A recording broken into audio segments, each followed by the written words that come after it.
Françoise, bon, je suis heureux de t'accueillir ici dans le Global Café. Je voudrais bien que tu me racontes un peu l'histoire qui t'est arrivée ces derniers temps concernant la privatisation du vivant. Je crois que tu es journaliste, mais tu as été mobilisé sur un événement. Et comment ça s'est passé? C'est intéressant. Comment c'est arrivé? D'abord, je m'étais intéressée au problème de l'environnement dans la région. Ça fait 20 ans que Dans le Béarn. Dans le Béarn, que je me préoccupe des problèmes de l'environnement, que je cours après l'ours, etc.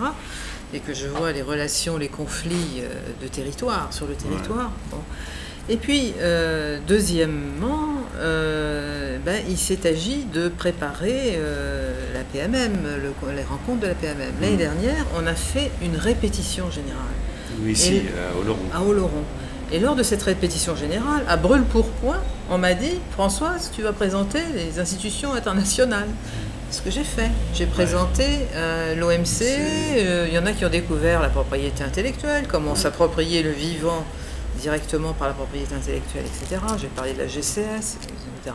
La GCS, c'est quoi? Accord général sur le commerce des services.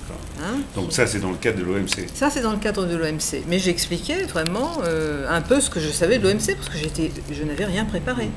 Oui, tu étais une journaliste, tu t'occupais, tu es capable d'aller synthétiser des informations, et donc c'est ce que tu as fait sur l'OMC. Et après, tu l'as fait sur quoi, là? Alors, là-dessus, l'année suivante, on me dit, Françoise, écoute, pour les rencontres, ce serait bien que tu reprennes les institutions internationales. Moi, j'ai dit d'accord, mais comme je suis journaliste, j'actualise. Donc, je suis allée actualiser, j'ai cherché, et j'avais découvert déjà l'année dernière qu'il y avait un institut, l'ICREI, je ne me souviens plus du nom, du détail de l'acronyme, mais un institut ultralibéral qui disait, texto, il faut privatiser les aires de protection. Il faut tout privatiser, seul le marché peut gérer l'environnement. Ça m'intéressait beaucoup, parce que c'était quand même dans l'idéologie dominante. Oui, dominante, mais en même temps en crise. Et donc, tu as été quand même regarder ce qui se passait. J'ai été regarder ce qui se passait, parce que j'ai vu qu'ils avaient prévu une conférence internationale, et j'attendais cette conférence internationale au mois de mai. Et elle a eu lieu en juin, et j'y suis allée. Voilà. Et cet ICREI a été fondé par Alain Madelin il y a une dizaine d'années, et là j'ai eu droit à un panel extraordinaire de scientifiques de tout poil, de tout niveau, qui venaient de partout, et de gens qui étaient consultants à la Banque mondiale, enfin dans tous les organismes internationaux. Et qu'est-ce qui se passe là, dans ce lieu-là? C'est quoi? Et dans ce lieu-là,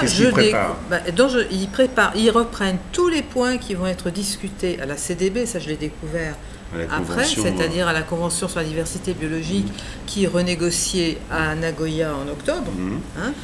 Ils reprennent tous les points et ils expliquent d'une manière ultralibérale ce qu'ils préparent. Qu'est-ce qu'ils préparent? Ils préparent carrément la privatisation de la biodiversité, de la nature, la monétarisation, en disant, puisqu'on a déjà fait l'expérience avec le marché du carbone, ça marche très bien, ça a rapporté de l'argent, donc on va le faire pour la nature. Voilà. Et donc on va en fait évaluer en gros des écosystèmes, leur donner une valeur et quelque part les vendre. C'est-à-dire, bien sûr, ils ont dit, on ne peut pas évaluer la nature en tant que telle parce qu'il y a des milliards de molécules, c'est différent, c'est beaucoup plus complexe que le marché du carbone, donc on va se baser sur les écosystèmes, c'est-à-dire les services rendus par la nature à l'homme. D'accord. Voilà. Et donc on l'évalue et après on nous donne un prix, et après ça va être un marché de ces écosystèmes. C'est quelque chose qu'ils ont préparé depuis une dizaine d'années dans le plus grand silence. Et la FAO a commencé à faire un classement des écosystèmes, le Millennium Ecosystem Assessment, en 31 écosystèmes classés en 4 catégories, exactement calqués sur le classement des services par l'OMC, enfin la GCS. Voilà. Et, ensuite, maintenant, ils sont en train de donner une valeur monétaire à ces écosystèmes. Et c'est un banquier, Pavan Sugdev, qui est le directeur de la Deutsche Bank à Bombay, qui a été chargé par le G8, un G8 de 2007, d'évaluer ces écosystèmes. D'accord. Et alors, en tout cas, bon, on va terminer là-dessus, mais ce qu'il y a, c'est que donc il y a une valeur de ces écosystèmes Ils vont être cotés, il va y avoir des investissements là-dessus. Qu'est-ce qu'il va y Pas avoir, des investissements, simplement. Pas des investissements, des actions. Ils vont servir de compensation. C'est-à-dire, je pollue à un endroit de la planète, en compensation, je peux planter des forêts ou je peux investir dans une aire de protection. Voilà. Ah, d'accord. Voilà. Okay. C'est-à-dire que c'est un système de compensation. Un peu comme le système carbone, mais généralisé à l'ensemble. C'est pareil que le marché du carbone. Bon. Voilà.